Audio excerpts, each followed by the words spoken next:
जय श्री गणेश। नमस्कार, मैं आचार्य संजय द्विवेदी कुंभ राशि का सितंबर माह का मासिक राशिफल लेकर आपके सम्मुख उपस्थित हूँ। ये मासिक राशिफल आपके चंद्र राशि पर आधारित है। जिन जातकों का कुंभ लग्न है उनको भी राशिफल अवश्य देखना चाहिए। सितंबर माह के प्रारंभ में जो ग्रहों की स्थितियाँ वो इस प्रकार होंगी। तृतीय भाव में मीन राशि में गुरुदेव बृहस्पति होंगे। गुरुदेव बृहस्पति वक्री अवस्था में आ चुके होंगे। तृतीय भाव में राहु का गोचर चल रहा होगा तथा नवम भाव में केतु होंगे। चतुर्थ भाव में मंगल वृषभ राशि में होंगे तथा सप्तम भाव में सूर्य के साथ शुक्राचार्य होंगे। इसी प्रकार से अष्टम भाव में अपनी उच्च राशि में कन्या राशि में बुध का गोचर चल रहा है तथा द्वादश भाव में मकर राशि में स्वयं लग्नेश शनिदेव होंगे। ये संपूर्ण ग्रही स्थितियाँ। इसके पश्चात सूर्यदेव का राशि परिवर्तन होगा। सूर्यदेव सप्तम भाव से निकलकर अष्टम भाव में अपने मित्र बुध के साथ संयोग बनाएंगे। अष्टम भाव में गोचर करना प्रारंभ करेंगे। इसी माह में बुध वक्री अवस्था में आएंगे तथा माह के अंतिम सप्ताह में शुक्राचार्य का राशि परिवर्तन होगा। शुक्राचार्य अष्टम भाव में सूर्य तथा बुध के साथ गोचर करना प्रारंभ करेंगे तथा अष्टम भाव में त्रिग्रही योग बनेगा। ये संपूर्ण ग्रह स्थितियों को संकलन करते हुए ये मासिक राशिफल में दे रहा हूँ। इस माह में आपको क्या लाभ मिलेगा, किस प्रकार कौन सा भाव प्रबल हो रहा तथा कहाँ पर समस्या आ सकती है, संपूर्ण विश्लेषण मैं करूँगा। संपूर्ण ग्रह स्थितियों को देखते हुए, परिवर्तन को देखते हुए ये राशिफल मैं दे रहा हूँ। जो समस्या है उसका निराकरण भी मैं दूंगा जो वीडियो के अंत में होगा, अतः वीडियो को पूरा देखें। प्रारंभिक समय में यदि देखा जाए तो शनिदेव का द्वादश में होना, त्रिक भाव में होना लग्न को निर्बल करता है। यद्यपि स्वयं की राशि में परंतु लग्न निर्बल होगी तो कुछ समस्याएं अवश्य आती हैं। यहाँ पर मन का विचलन होना, पूरा कंसंट्रेशन ना हो पाना, कुछ आलस्य का बढ़ना, पूर्ण परिश्रम का ना कर पाना, ये समस्त समस्याएं होती हैं। कुछ मौसम के रोग भी हो सकते हैं, अतः आपको सावधान रहना होगा। कंसंट्रेशन आपको बढ़ाना होगा, आपको आलस्य छोड़ना होगा, परिश्रम को बढ़ाना होगा। स्वास्थ्य बहुत कहीं डिस्टर्ब नहीं है, परंतु यहाँ पर आपको अपने स्वास्थ्य पर नियंत्रण, अपने ध्यान रखने की आवश्यकता अवश्य है।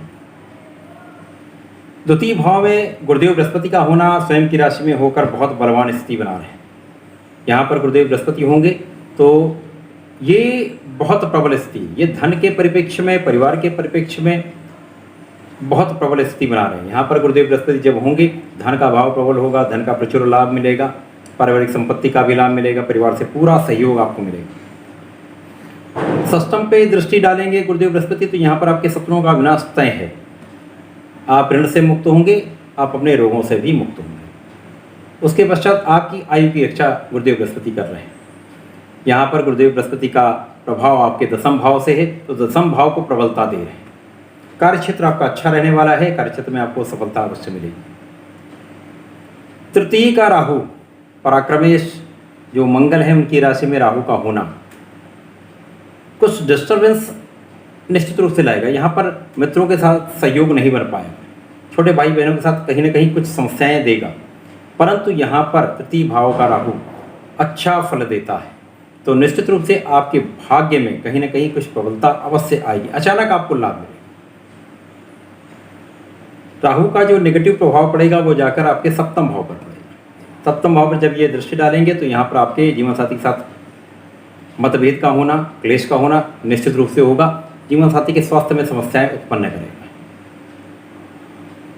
यहाँ एकादश पे राहु की दृष्टि आपको लाभ अवश्य देगी, तो ये अच्छा भाव है। मंगल का चतुर्थ में होना, शुक्राचार्य की राशि में होना, शुक्राचार्य के साथ चतुर्थ दशम का संबंध बनना आपके संपत्ति का भाव प्रबल करता है, आपके सुख साधनों का भाव प्रबल करता है, आपका ऐश्वर्य निश्चित रूप से बढ़ेगा। कार्य क्षेत्र में भी बहुत प्रबलता आने वाली, क्योंकि यहाँ पर गुरुदेव का भी प्रभाव है, यहाँ मंगल का भी प्रभाव है, क्योंकि मंगल ऊर्जा के स्रोत हैं, प्रबल शक्ति का संचार करते हैं। तो यहाँ पर आलस्य यदि आप छोड़ देंगे तो निश्चित रूप से आप अपने कार्यों में सफल होंगे। गुरुदेव का पूर्ण सहयोग आपके साथ रहेगा तो ज्ञान भी बढ़ेगा, धन भी बढ़ेगा, कार्यक्षेत्र भी प्रबल होगा। उसके साथ शनिदेव का प्रभाव आपके भाग्य पर है, क्योंकि लग्नेश है तो आपके भाग्य में प्रबलता अवश्य देंगे। तो कुछ समस्याओं के साथ, कुछ अवरोध के साथ आपका काम अवश्य बनेगा। कुछ लेट होगा, कुछ देर से होगा, परंतु आपके कार्य में सफलता आपको मिलेगी। आपको परिश्रम अधिक करना पड़ेगा, आपको लगना पड़ेगा, आपको पूर्ण रूप से पूरी क्षमता के साथ जुटना पड़ेगा। यहाँ पर यदि देखें तो सप्तम भाव प्रबलता दे रहा है, क्योंकि लग्नेश पर दृष्टि है, लग्न पर दृष्टि है। यहाँ पर सप्तम भाव प्रबलता दे रहा है, क्योंकि यहाँ पर सूर्य हैं, स्वयं की राशि में है, शुक्राचार्य भी हैं, शुक्राचार्य जो कि सुखेश हैं तथा भाग्य के स्वामी हैं। यहाँ पर उनका होना लग्न को बलवान करता। तो ये जो शॉर्ट टर्म जो समस्याएं आ रही हैं, ये बहुत ज़्यादा समस्याएं नहीं कर पाएंगे, क्योंकि यहाँ पर आपकी लग्न पर सूर्य का प्रभाव, तो जब सूर्य का प्रभाव लग्न पर होता है निश्चित रूप से आप बहुत बलवान स्थिति में होंगे, कॉन्फिडेंस आपका होगा, आप बलशाली स्थिति में होंगे। तो यदि आप पूरी क्षमता से लग जाएंगे तो कार्य आप पूर्ण रूप से संपादित करेंगे, सफलता अवश्य प्राप्त करेंगे, सुख साधनों का लाभ निश्चित रूप से आप लेंगे। तो सितंबर माह जहाँ से ये प्रारंभ हुआ है, बहुत कोई समस्या नहीं है, केवल आपको अपने परिश्रम को बढ़ाना है, कंसंट्रेशन को बढ़ाना है, क्षमता का उपयोग करना है। इसके पश्चात सूर्यदेव का राशि परिवर्तन होगा, सूर्यदेव अष्टम में चले जाएंगे। यद्यपि अष्टम में सूर्यदेव का कोई दोष नहीं लगता है, यहाँ पर आके सूर्य तथा गुरु का आपसी संबंध बनेगा, इससे आपके धन का भाव बहुत प्रबल होने वाला है, प्रचुर प्रचंड धन का लाभ आपको मिलेगा। यहाँ पर बुध भी होंगे जो कि आपके पंचम के स्वामी हैं, तो पंचमेश पर गुरु की दृष्टि का होना कहीं ना कहीं आपको ज्ञानवान प्रज्ञावान अवश्य बनाएगा, आपके अध्यात्म में वृद्धि अवश्य करेगा। परंतु अष्टम का भाव है तो इसमें कुछ डिप्रिशिएट भी होगा, कुछ निर्बलता भी आएगी। तो यहाँ पर आपको अपने ईष्ट का ध्यान करना चाहिए, नियमित रूप से उनके शरण में रहना चाहिए, गुरु का ध्यान करना चाहिए, गुरु के साथ उनके शरण में रहकर उनका आशीर्वाद अवश्य लेना चाहिए। माह के अंतिम सप्ताह में शुक्राचार्य का राशि परिवर्तन हो जाएगा, शुक्राचार्य अष्टम भाव में प्रवेश करेंगे, त्रिग्रही योग बनेगा।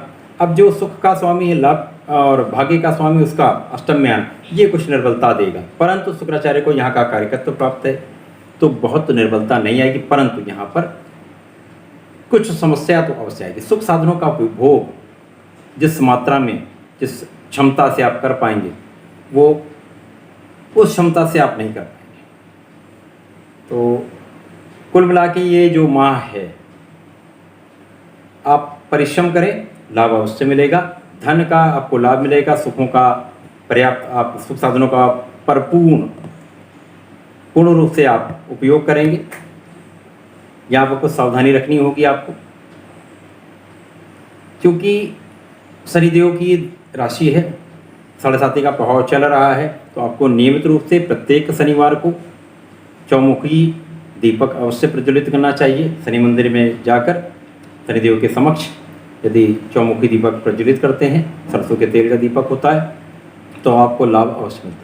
यदि ओम सम शनिश्चराय नमः का जाप करते हैं तो जीवन में बहुत प्रगति होती है, समस्त अवरोध समाप्त हो जाते हैं, आप बहुत लाभ प्राप्त करते हैं। तो ऐसा करें, इसका लाभ लें। धन्यवाद, नमस्कार।